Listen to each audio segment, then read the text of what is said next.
The Claptrap unit is, I would argue, one of the most recognizable things in the Borderlands games, matched only by Handsome Jack. They are in every game. The Claptrap we all know and hate is even playable during the pre-sequel. And while you could easily recognize a Claptrap as a Claptrap and understand how iconic they are to the franchise, not many know the actual history of the Claptrap. The unit, I mean, not the mistake. And so today, it is time for a history lesson.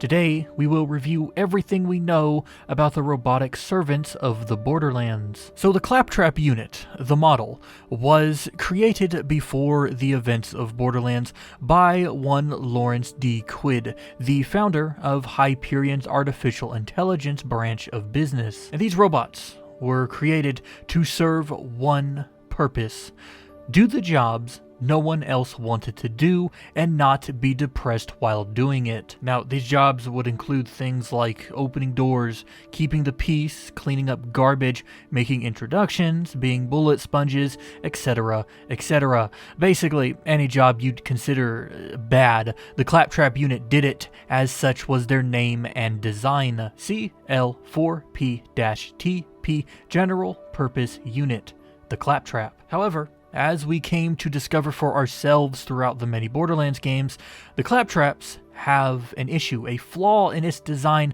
that has kept the robot from becoming more widespread: the personality. Like I said, the Claptrap unit was made with the sole purpose of doing unlikable jobs without showing negative emotion, so they were programmed to be eccentric, positive, enjoyable for their organic user. Except, well, as we know, the program was a little too effective, cursing the Claptraps of the universe to exhibit heightened, almost unbearable behaviors such as dancing, making habits, making jokes, more dancing, and being general nuisances. And these tendencies made it easy for the Claptrap to fail in its most basic functions, making them practically worthless. For example, if a Claptrap decided to dance or tell a joke instead of opening a door for someone, well, what's even the point of him being there if he isn't going to open the door? And so, the Claptrap unit was genuinely disliked by all but their creator, who toyed endlessly to fix their mistakes,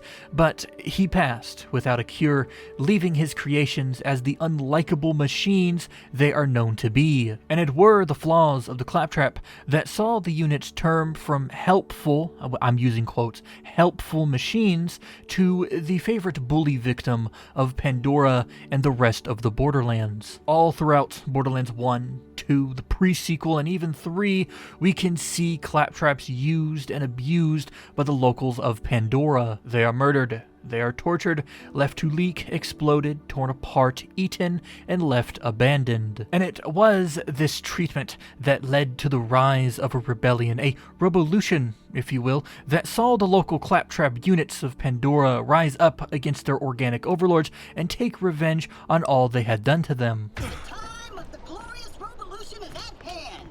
No longer shall we rush about catering to humans' every whim, or be abused when your potato salad is a little too salty. How the hell should we know? We're freaking robots. Hello? No taste buds. I mean, really? Overreact much? So I say to you, my robots in arms, rise up and shout with one voice, Revolution!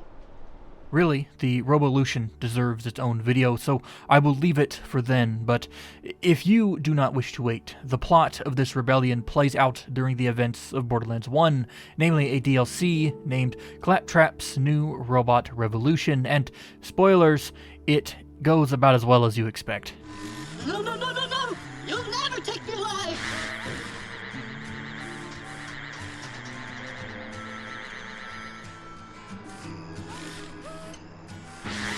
Mark my words, I'll gut every last one of you with my bear clamps and wear your scalps as a jaunty flesh derby.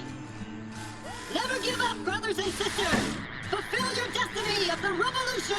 So following the failed revolution, the Claptrap GPU stayed in service until the rise of Handsome Jack, who eliminated the entire production line of the droid during the pre-sequel and replaced them with his signature loader bots, who would make for a formidable army good laborers, and, well, everything the Claptraps weren't. And so, after the deactivation and destruction of the entire Claptrap population, their empty shells were then tossed into the windshear crag of Pandora and left to rot, forever a reminder of the great victory won by Jack's takeover of Hyperion. That is, until the Firestone Claptrap, the assassin to Fragtrap, was found and repaired by Sir Hammerlock, making him the last living Claptrap to exist in the galaxy, which is kind of sad when you think about it, especially because it was his own code that brought about the destruction of his entire people, and he now has to live with that fact, knowing no one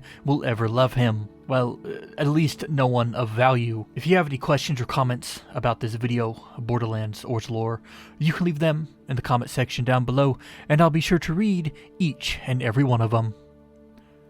Thanks for watching.